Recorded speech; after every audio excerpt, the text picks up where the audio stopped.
Hello dear students, welcome to the course of Engineering Thermodynamics. Myself Mir Mistry, Assistant Professor from Mechanical Department of LJ Institute of Engineering and Technology. So today we are going to discuss vapor power cycles. Vapor power cycles are the cycles which use steam as the fluid, right? So the very first cycle that we are going to discuss today is Carnot cycle, followed by Carnot Vapour power cycle, then we will see Rankine cycle and various cases of Rankine cycle, right? Reheat, regenerative, etc. Right? So let us start with the Carnot cycle. So first of all, let us understand Carnot cycle. Now assumption for Carnot cycle is all processes are reversible, right? And there is no friction present. Obviously, if friction is absent, then and then all processes are reversible. Right, and in particularly for Carnot Vapour power cycle, the fluid is steam. Okay, so as you can see for Carnot cycle understanding on the screen, a typical arrangement of piston cylinder is shown. Here we have two choices for the cover. The first choice is diathermic cover and the second choice is adiabatic cover. The diathermic cover is shown by A and adiabatic cover is shown by B. Now we have source and sink at different temperatures. Source is at temperature T1, obviously higher than the temperature of sink, that is at T2, right? So heat will be transferred from source to the system and heat will be rejected back from the system to this sink, right? Now heat transfer from source to the system is known as Q1 and heat rejected from the system to the sink is known as Q2, right? Now first of all, what will happen, let us understand. So initially let us assume that the piston is at inner dead center or top dead center, and at the cover of the cylinder arrangement we have diathermic cover, right? So since we have diathermic cover, that means heat can transfer through itself, right? So now the heat can transfer from source to the system. Now since we are supplying the heat, now the condition is if we want to maintain the temperature constant. So if we want to maintain the temperature constant, then you know that pressure is in inverse proportional with volume if the temperature is constant. Meaning here if you want to maintain the cavity temperature as constant, then the piston shall expand slowly, right? So when the piston will expand, so obviously the volume will increase and the pressure will decrease. And that can be visualized during process 1 to 2 on the PV diagram, right? So that is clearly visible that from 1 to 2 pressure has reduced and from 1 to 2 volume has increased, right? Same way TS diagram if you observe, then during 1 to 2 process the temperature is remaining constant, although the entropy is increasing since you are adding the heat. Clear? Now let us move further. Piston has reached in midway, right? Now what will happen? Now we are replacing the diathermic cover with the adiabatic one. As soon as you will replace the cover, now since you have added the heat, so due to that the piston will further expand. Now the piston is expanding, but if you observe, then the walls and the top cover of the cylinder cavity are now adiabatic. So since it is adiabatic, so this process will be known as reversible adiabatic expansion process, right? So this reversible adiabatic expansion means what? So that is during that process your heat will not be interacted between the system and the surrounding. That is why it is reversible adiabatic, or also you can say isentropic. And since it is expansion process, so the pressure will decrease and volume will increase. So that can also be visualized on the PV diagram using 2 to 3 process. So in this 2 to 3 if you observe, then pressure has reduced and the volume has further increased, right? One more thing is that reversible adiabatic is also known as isentropic process. That is why on the TS diagram if you observe, then the 2 to 3 process is drawn by a vertical straight line, right? So that means what? Temperature has drastically reduced, right? That 2 to 3 process. Clear? Now one more thing is we will move forward to 3 to 4. Now at particular third position, the piston is at outer dead center or bottom dead center. Now since the piston is at outer dead center or bottom dead center, for that minor fraction of time, we will replace the adiabatic cover by diathermic once again. So as soon as we will replace the adiabatic cover by diathermic cover, so the heat is there, or the temperature of the cavity is high, right? So now what will happen? The heat will be rejected from the cavity of the cylinder to the sink, right? That is what will happen during this process, that is the process 3 to 4. Right? So this 3 to 4 process is heat rejection process. And one more thing is that since it is heat rejection process, now if you want to maintain the temperature constant, then what will happen? See, obviously if the cylinder cavity is rejecting the heat, and simultaneously if you want to keep the cylinder cavity temperature constant, then you have to compress the cavity, right? So as soon as you will compress the cavity, and you are also rejecting the heat, so these two processes are occurring or taking place simultaneously, right? You are also rejecting the heat, and due to that, in order to maintain the cavity temperature constant, you are compressing the piston, right? So this same thing you can visualize using the PV diagram in process 3 to 4. So 3 to 4 process is reversible constant temperature heat rejection process, right? So in this diagram, PV diagram, you can observe, since the piston is moving towards the top dead center or inner dead center, so the volume is decreasing and the pressure is increasing. One more thing that you can observe from TS diagram during this 3 to 4 process is that the temperature is remaining constant, because it is constant temperature heat rejection process, right? But the entropy will reduce because heat is being rejected.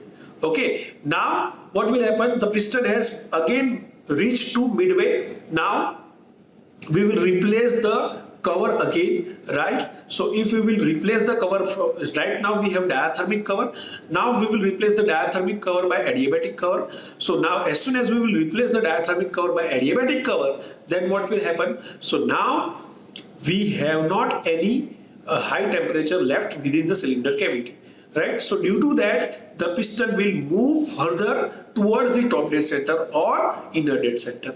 So as soon as the piston will move towards the top dead center or inner dead center, during that the cylinder walls as well as cylinder top cover is insulated, and that you can say it is reversible adiabatic. So reversible adiabatic, and since the piston is compressing the fuel, so it is compression process. So this reversible adiabatic compression process can be visualized in PV diagram also, that you can see that volume will further decrease and pressure will further increase, right? So that is highlighted by 4 to 1 process in the PV diagram. The process is known as reversible adiabatic compression process. Since it is reversible adiabatic, it can also be written as isentropic.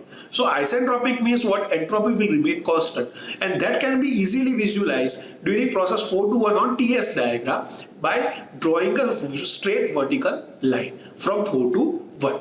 Clear, right?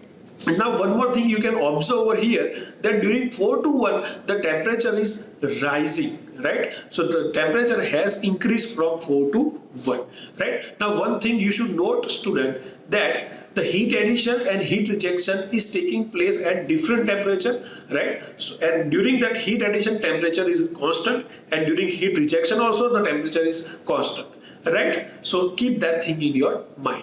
Remember, all these processes are reversible, and Carnot cycle is a hypothetical cycle. Clear? Now we will see the Carnot Vapour power cycle. So now Carnot Vapour power cycle means what? Simple. You will use steam as the fuel. Okay. So now what will happen? Simple. The high temperature reservoir. The high temperature reservoir is nothing but the furnace, right? Or the combustion of fuel. So from there, the heat will be transferred to the boiler, right? So the boiler will convert water into steam. So at the inlet of the boiler, you will have water, and that water will be converted into steam. So here the phase change has occurred, and you know that if you convert the liquid into water, during that phase change you have to supply the latent heat, and during the supply of latent heat the temperature will remain constant. That is why during the boiler the heat addition process is known as constant temperature heat addition process. Clear everyone? Okay, now this process can be visualized during process 1 to 2 on the TS diagram. You can see the line is horizontal, that means the temperature is remaining constant. One more thing is that on the PV diagram, if you observe, then during 1 to 2, the pressure has reduced and the volume has increased, right? So that can also be visualized. One more thing is that after the boiler, at the exit of the boiler, you will have a steam. That steam will be supplied to the turbine. Now turbine will be rotated because of the impact of the steam, and turbine further will be connected to the generator in order to produce the electricity, right? Now in the turbine, it is assumed that the walls of the turbine are insulated completely. That means in the turbine, expansion that is taking place will be totally reversible adiabatic expansion. So this reversible adiabatic expansion means what? Simple. You will not transfer any heat from the turbine to the surrounding or from the surrounding to the turbine, right? So reversible adiabatic expansion process that can be visualized in the turbine, right? Obviously you know that in the turbine, since the steam is expanding, that means its pressure will decrease and its volume will increase. That can be easily visualized in the PV diagram during process 2 to 3. And same can be visualized in process 2 to 3 on the TS diagram, that reversible adiabatic, that means isentropic, means entropy is not getting changed. So it can be drawn vertical straight line, but the temperature will change. Okay, so the temperature has changed. Now let's move further. Further, the steam at the outlet of turbine will be passed through the condenser. Now you know the purpose of the condenser. The purpose of the condenser is to condense any fuel, right? So here the fluid which is coming at the inlet of the condenser is a steam, water steam. So obviously this water steam will be converted back to the water at the outlet of the condenser. So in order to convert from vapor to the liquid or from the steam to the liquid, you will have to reject the heat, and that rejection is known as latent heat of condensation. So during the latent heat of condensation, your temperature will remain constant. So that process can be visualized in PV diagram from process 3 to 4 and also on TS diagram for process 3 to 4, right? In the PV diagram, you can easily visualize that during 3 to 4, the pressure will somewhat increase and the volume will somewhat decrease. That if you think logically, that if you will convert the vapor into liquid, then the volume of the vapor will be reduced when it will be converted into liquid. So logically, if you think, that can be visualized in PV diagram also, that the volume is decreasing, right? Same was the case in the boiler also, right students?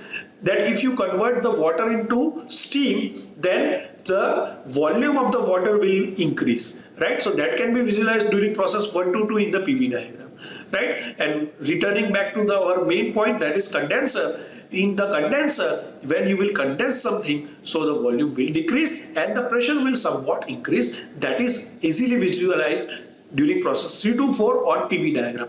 Also, you will appreciate here that since it is latent heat of condensation and temperature will remain constant, that thing can be visualized in TS diagram using the horizontal straight line 3 to 4, right? Further, now at the outlet of the condenser, we have water. This water will be sent to the pump inlet and pump will pump the water to the boiler temperature, right? Here pressure and temperature both will increase, right? So since pressure and temperature both are increasing, so the at the outlet you have condenser temperature and at the inlet of the boiler you have boiler temperature. Okay, so the reason for using the pump is what? To increase the pressure as well as temperature of the liquid. Okay, so now that can be visualized using process 4 to 1. Remember students, it is assumed that the pump is completely insulated. That means it shall not transfer any heat from the system to the surrounding or from the surrounding to the system, and that means it should do reversible adiabatic compression process. Since it is a compression process, so pressure will increase, volume will decrease. So that can be visualized in process 4 to 1. If you observe that 4 to 1 pressure is increasing and 4 to 1 volume is decreasing, right? Further, one more thing to note, that is the pump is imparting the work such that the liquid temperature is rising from sink temperature to the source temperature, That means if you observe the TS diagram, then during the process 4 to 1, you are raising the temperature from 4 to 1. That is source sink temperature to the source temperature. So that much amount of work is imparted by the pump on the liquid. Right, everyone? So one more thing is that if you observe over here, then in Carnot cycle, the pump work is somewhat higher, right? And that is not appreciable. Okay, so that is the limitation of Carnot vapor power cycle, that the pump work is very much larger. Okay, so this is how the Carnot vapor power cycle will work. Remember students, it is a hypothetical cycle. Okay, and all processes are assumed to be reversible. Now, in next lecture, we will continue forward towards Rankine cycle. Thank you.